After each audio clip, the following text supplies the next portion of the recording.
Shinchan जब हंसता है तो गौर से देखने पे ये क्या दिखता है, जिसे देखकर आप शॉक होने वाले हो। डोरेमोन में सबसे स्मार्टेस्ट कैरेक्टर कौन है? आप बोलोगे डेकिसुके, लेकिन इससे भी कहीं ज्यादा एक स्मार्ट कैरेक्टर है जिसके बारे में आप जानते भी नहीं थे। भाई वीडियो को पूरा देखना, नहीं तो आप बहुत कुछ मिस कर जाओगे। Number 1, Phineas and Ferb. Phineas and Ferb हमारा फेवरेट कार्टून था जिसे हम बहुत पसंद करते थे, जिसमें हर रोज कोई न्यू एडवेंचर देखने को मिलता था। लेकिन क्या आप जानते हो फिनियस के रियल पापा कौन है? ये कार्टून में तो ये नहीं बताया गया था, लेकिन थियरी सुनने में आती है जो कि काफी लॉजिकल भी लगती है, जो बताती है कि फिनियस के असली पापा और कोई नहीं बल्कि डॉक्टर डोफिनशमर्ट्ज है, जो कि एक विलन है क्योंकि दोनों का फेस एकदम ट्रायंगुलर शेप में है। नंबर 2, क्या आप जानते हो डोरेमोन का सबसे स्मार्टेस्ट कैरेक्टर कौन सा है? नहीं, वो डेकिसुके नहीं है, बल्कि वो है नोबिता। डोरेमोन में जीनियस नोबिता पार्क नाम से एक एपिसोड है जिसमें डोरेमोन एक गैजेट निकालता है जिसको मारने से सब कुछ उल्टा हो जाता है और इसे नोबिता अपने सर पे मार लेता है और नोबिता ठहरा सबसे फुद्दू इंसान अपनी दुनिया का, इसलिए वो दुनिया का सबसे इंटेलिजेंट आदमी बन जाता है, जिसे देखकर 22वीं सेंचुरी के लोग भी हैरान हो जाते हैं। लेकिन जैसे कि आप सब जानते हो इसकी किस्मत किसी पुराने चाइनीज फोन की तरह है जो कभी भी सही नहीं रहती, इसलिए वो फिर से बेवकूफ बन जाता है। नंबर 3, क्या आप जानते हो शिनचैन को कभी भी सामने से हंसते हुए नहीं दिखाया गया। अगर आप ध्यान दोगे तो जब भी वो हंसता है तो कुछ साइड से हंसता है और घूम जाता है या फिर कुछ न कुछ उसके मुंह के सामने आ जाता है। लेकिन ऐसा क्यों? मैंने शिनचैन को फ्रंट व्यू से हंसते हुए ढूंढने की काफी कोशिश की, जिसके बाद मुझे कुछ ऐसी क्लिप मिली जिनमें वो हंस तो रहा है लेकिन वो देखने में काफी अजीब और डरावना लग रहा है, जो बच्चों के लिए सही नहीं है। शायद इसीलिए उसके मेकर्स इसको साइड से हंसता दिखाते हैं। Number 4, SpongeBob. स्पंजबॉब एक बहुत ही लाइट हार्टेड शो है, लेकिन क्या आप जानते हो ये शो कभी बनता ही नहीं अगर इसका नाम चेंज नहीं किया होता। आप सोचेंगे कि इसका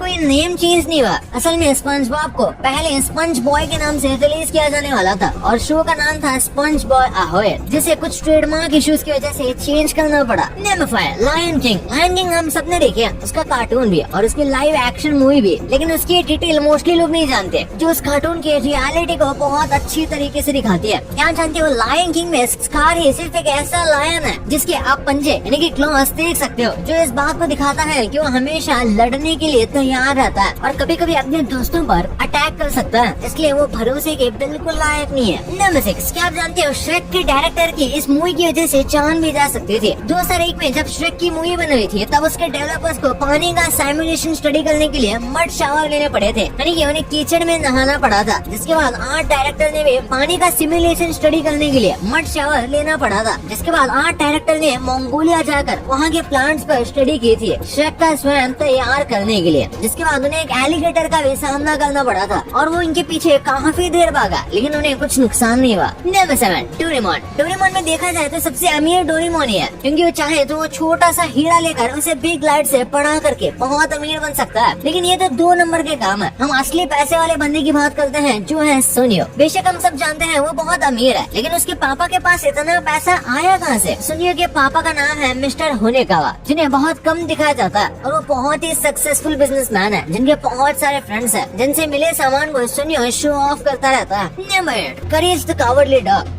ये मेरा पर्सनल फेवरेट कार्टून है, जो कार्टून नेटवर्क पर आ जाता था, जिसे देखकर मैं किसी भी हॉरर मूवी से ज्यादा डरा हूँ। लेकिन इसके बारे में ये शॉकिंग बात हम नहीं जानते होंगे। जैसे कि हम सब जानते हैं करेज अपने एक कपल ओनर के साथ रहता था, जिन्हें वो हर टाइम किसी न किसी मॉन्स्टर से बचाने का ट्राई करते रहता था। लेकिन बहुत लोगों का मानना है कि ये शो असल में करेज के दिमाग में चल रहा है और जो मॉन्स्टर होते हैं वो असल में बस नॉर्मल लोग हैं, इसलिए तो करेज के ओनर उन पर कोई रिएक्ट नहीं करते और उनके मॉन्स्टर्स फॉर्म बस करेज ने अपने दिमाग में बनाई हुई है। और ये बात लॉजिकल भी लगती है, क्योंकि जब शो ओपन होता है तो करेज की शैडो दिखाई देती है, जिसे देखकर करेज खुद ही डर जाता है, जिसके बाद वो एक मॉन्स्टर का रूप ले लेती है। Number 9, Aladdin. अलादीन हम सबको बहुत पहले से इंडियन ही लगता है, लेकिन काफी बाद में हमें पता चला कि ये इंडियन नहीं है। इसे अलीफ लैला के नाम से इंडिया में बहुत दिखाया गया था, जिसकी वजह से हम सब अलादीन को जान पाए। लेकिन इसकी कार्टून मूवी एक ऐसी डिटेल है जो बहुत औसम है और इसका ओरिजिन भी बताती है। उस मूवी में एक सॉन्ग है, उस सॉन्ग के दौरान जीनी ऑर्डर लिख रहा होता है, तो डायरेक्टर ने वहाँ पे तुर्की पिलाफ लिखाया था, जिससे वो मिडिल ईस्टर्न वाइब से कनेक्ट हो सके। नंबर 10, ज़ूटोपिया। ज़ूटोपिया एक बहुत अच्छी मूवी है और इस बात का अंदाजा आप इस बात से लगा सकते हो कि इसे सिर्फ $150 मिलियन का बजट से बनाया गया था और इस मूवी में 1 बिलियन से भी ज्यादा का कलेक्शन किया था। हालांकि ये एक एनिमेटेड मूवी है, लेकिन डिज्नी के एनिमेटर्स इतना दिमाग रखते हैं कि वो हर डिटेल को अच्छी तरीके से जानते हैं। जैसे कि इस मूवी में एक कैरेक्टर है चीफ बोगो, जो कि एक भैंस है और जब भी पढ़ता है तो अपने ग्लासेस लगा लेता है। लेकिन ऐसा क्यों? एक इंटरव्यू में इस मूवी के डायरेक्टर ने बताया कि राइटर ने ये कोई मजे नहीं लिए, बल्कि बफेलो के जो कि बुगो है उनकी आई साइट वो काफी वीक होती है, जिसकी वजह से वो ग्लासेस लगाते हैं और उन्होंने सोचा अगर वो ये डिटेल मूवी में रखेंगे तो मूवी और बिलीवेबल लगेगी।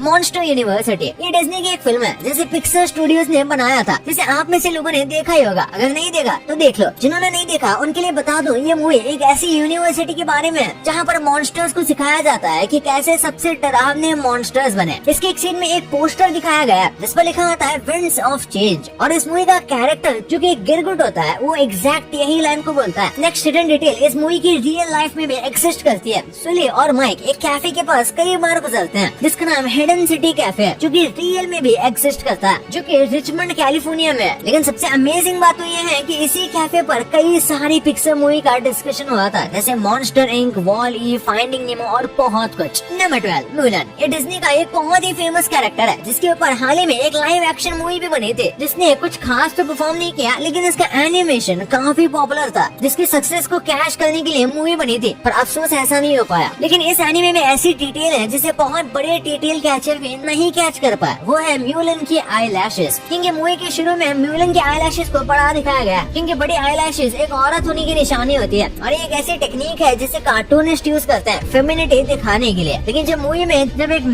एक आदमी बनने का दिखावा करती है तो उसकी आई लैशेस गायब हो जाती है, लेकिन ये राज जैसे ही खुलता है और सबको पता चलता है कि वो एक वुमन है, तब सडनली उसकी आई लैशेस पड़ी हो जाती है ना। बहुत अमेजिंग डिटेल। चैनल को सब्सक्राइब नहीं किया तो क्या कर रहे हो, चैनल को सब्सक्राइब करके वीडियो को लाइक कर देना। तो मिलते हैं अगले वीडियो में, तब तक के लिए।